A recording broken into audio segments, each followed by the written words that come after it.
Hey guys, I'm Daniel, the YouTube strategist, and as a YouTube strategist, I work with creators with hundreds of thousands and millions of subscribers, and I review and analyze a lot of videos on a daily basis. So in today's video, I want to go over one of the videos from Investment Joy, which is a channel that I recently came across that's a creator with over 1.8 million subscribers, so a fairly large creator, and I want to look at one of his videos from 2 months ago that didn't perform as well as some of the other videos on his channel, and I want to compare and contrast why that's the case. So let's just dive straight into the video. This is a tiny home. Actually, legally, we're not allowed to call it that. We have to call it a shed because you're never supposed to actually live in one of these things. So these house-looking sheds are all over the Midwest, and Ohio's no different. I want to know.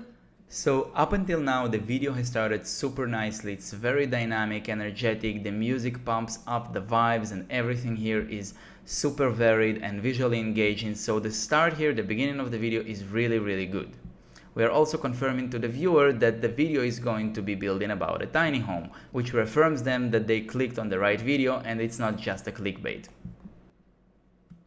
Know what would happen if we took one of these sheds and turned it into a fully livable, rentable tiny home. In fact, when he said there that the shed would be rentable, he could have also added like a sound effect of a cash register, like a ka-ching sound effect that would connect us to the whole goal that the shed here is to be rented and it is all for making money. That's just a little thing, but those little things definitely add up. why don't we go for broke and try to make it affordable, energy efficient, and total? So now he started to mention the various requirements that tiny home, tiny shed needs to follow. So it needs to be affordable and energy efficient.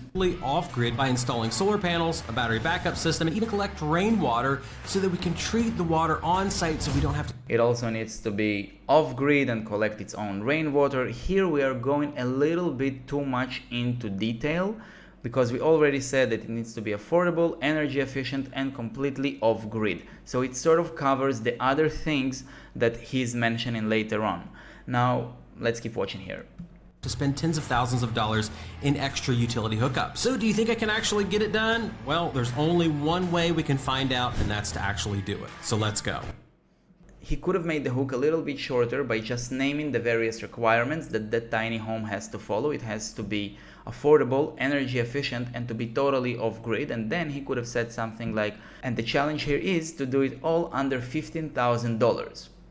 So that would have just made the hook a little bit more straightforward, removed some of the unnecessary context and unnecessary details, and dive into the video a little bit faster. Back the clock a little bit. When an insurance company called ladderlife.com emailed me asking if I wanted to do some sort of big, interesting project, I told them that I had this big goal someday of building a coin-operated. So we were under the impression, under the feeling that the video is sort of starting, but instead of it starting, we are still getting sort of more background information, more context. This company reached out to him, and then he starts describing the interaction with that company. All of those things could have been said later in the video or be included in just one short sentence right in the beginning, or as he was starting to build the tiny home and explain the various challenges, and just go on the video itself. Solar-powered, rentable tiny home that's located off-grid, capable of making its own drinking water. The other major problem here is that we are wasting time in the very precious first minute of the video just repeating the same information that we mentioned earlier, because we already said that we want it to be rentable, we already said that it needs to be energy efficient, so that's like solar powered, we want it to be off-grid, we already mentioned all of those things. So we are just repeating ourselves and losing precious time with the viewer. And doesn't require expensive utility connections like sewage, which alone could run $25,000 to $35,000 in rural parts of southern Ohio. It also needs to have access to the internet so people could tap or swipe a credit card to rent it out for the night. So if someone doesn't really want to drag $20 in quarters or cash. So all of these explanations, all of this extra detail is just a little bit too much. It could have been condensed and made much shorter. Honestly, we could have been at the same point here at around the 40 seconds mark of the video, just a way more progressive video and a way more progressive feeling for the viewer. So that's something that is very, very crucial here. We don't feel like a lot of progress is necessarily being made. Almost a minute and a half into the video, we're still repeating the same type of thing that we were saying before, just saying it a little bit differently. To rent it, they don't have to. Granted, cold hard cash would certainly be preferred so I can continue to do money collection videos here on YouTube. Well, in the end, they agreed to it, and along with some of my own YouTube ad money, I had a budget of $15,000 to hopefully build a fully functional, although certainly minimalist, tiny home. Now, one of the best parts about this, so again, now it feels like we are sort of starting the video 1 minute 40 seconds in. Let's see what happens next. Idea, in my opinion, is the fact that since we are doing this in a shed-style tiny home, the entire house can actually be fitted onto a trailer or a single rollback truck. This would allow me potentially to build multiple versions of this kind of home and place them wherever I want to. So instead of just showing that image that is pretty static and contrasting in terms of visuals to what we were looking at before, we could see that map again from the beginning of the video and maybe show him popping up a couple of those tiny homes on various locations of the map that would connect a little bit better and also break the pattern of just showing footage and pictures. Totally independent of the local infrastructure. Here in Southern Ohio, we have a lot of extremely awesome places to visit, but it's very difficult to build long-term housing in them because of infrastructure. Again, it's just repeating the same premise. We've already said that a couple of times. We want it to be energy efficient and off-grid, and we mentioned it a few times along the video here. A friend of mine spent That sound effect that accompanied the text coming in was a little bit too loud, especially if someone is listening to it with headphones. It's way too loud and just becomes a distraction and even a little bit uncomfortable and unpleasant.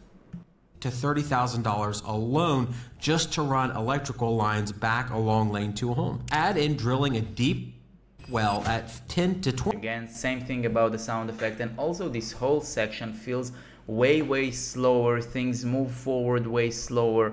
We're not covering new ground here, and all of these things could have been said in a more condensed way earlier in the video, and maybe even compiled into a concise list of, if you are just building a regular house, you'll need to connect it to sewage, electricity, and all of these things, and just mention the cost associated with each of these things, and then it would contrast and compare to the $15,000 that he's going to spend on his tiny home. $20,000, add in a sewage system that's $25,000 to $35,000, and you have an extremely high infrastructure cost just to build a home without. So that's exactly what I was referring to. You have an extremely high infrastructure cost. What is that extremely high infrastructure cost? I can't remember, like the 10, 20. I have to do all of this math in my head. It would, again, just make it way more visually clear for the viewer. If you were to go the regular route, it would cost you A, B, and C. All of them together would be super expensive. We are doing it for way less, just $15,000. Building the home itself. So now that I had a budget established, I decided that I would go find a deal on a tiny home, which I found at Wheat Ridge Mini Barns on US 23. They gave me $500 if I would drop their name in the video, right next to Scioto Downs Casino, because for some reason that's where the Amish sell their sheds in the state of Ohio. For only $6,800, it fit my requirement for being easily transportable on the road in either. Right now, 3 minutes in, it feels like we're finally sort of starting to make some kind of progress towards the tiny home. And I feel that that progression, that lack of progression actually in the beginning, is what killed the video and killed the potential within that video, because someone watching that, not with the purpose of analyzing the video, just doesn't feel like a lot is happening here.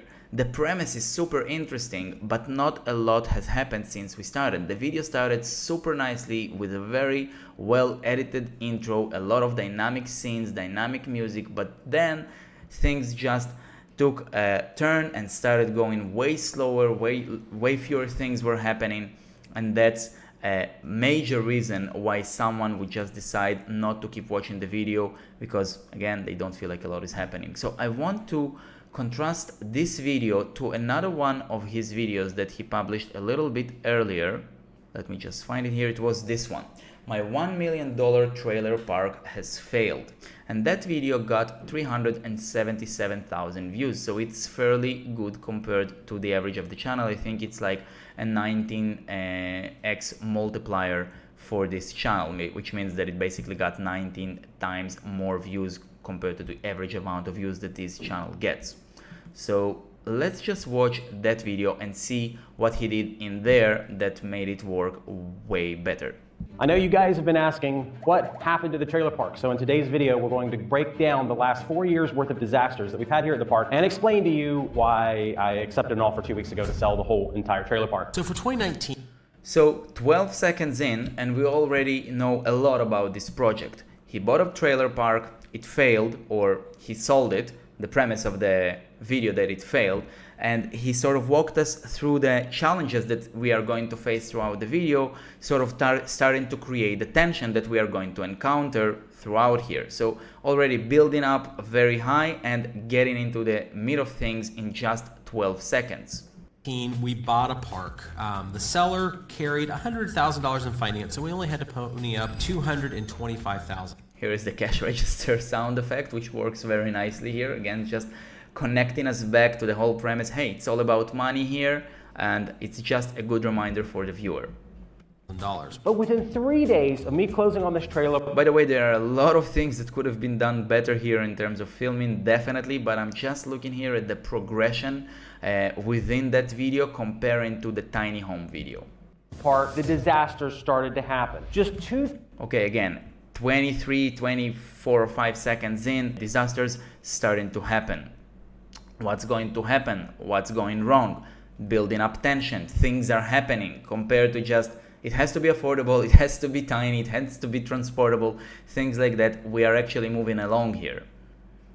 The trailer's down from where I'm standing right now. There was an old trailer with a drug-dealing tenant. My phone was blowing up while I was at church, people saying, we think somebody's died down here. Long story.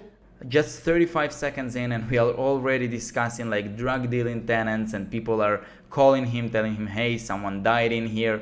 So just keep building up that tension and more things are happening. We are getting more invested emotionally into the story here, because if just after 35 seconds of the video already we are talking about a drug dealing tenant, what would happen in the next minute, 2 minutes, and things like it. Story short, no one got hurt, no one died, but it did reinforce concerns that I had before I went into this project that I might not be prepared to deal with tenants. Issues started compounding really quickly. Let me show you. We're in one of my very... Okay, now it's more dynamic here. He was telling us a story, and now we are starting to see from within that trailer, and he's saying that the disasters were compounding, they were piling one on top of the other, so things are only going to get worse from here.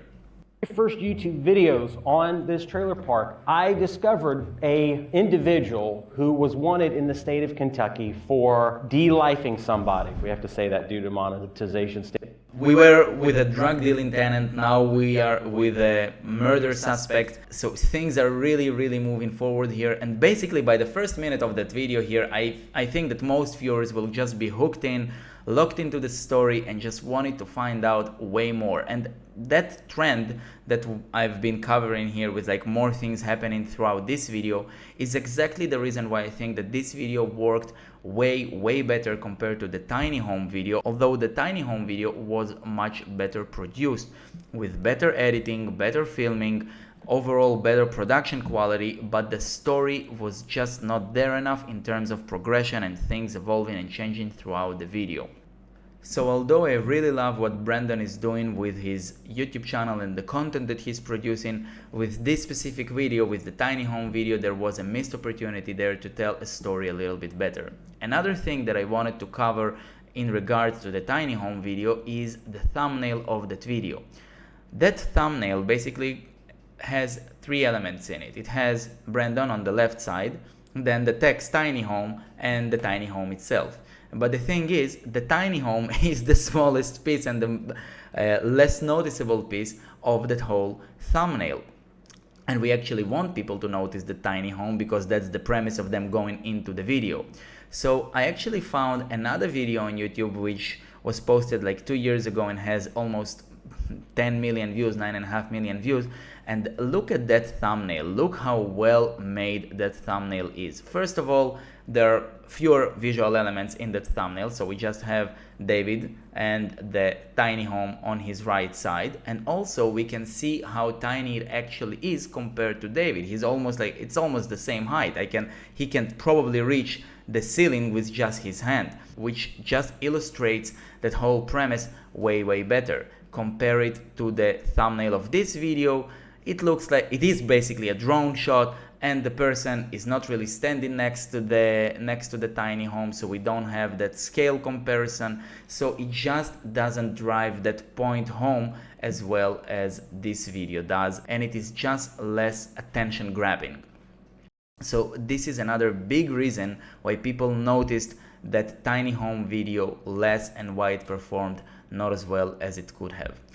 So I could go on for an hour and a half just covering every little thing about both of these videos, but I think that we have enough here.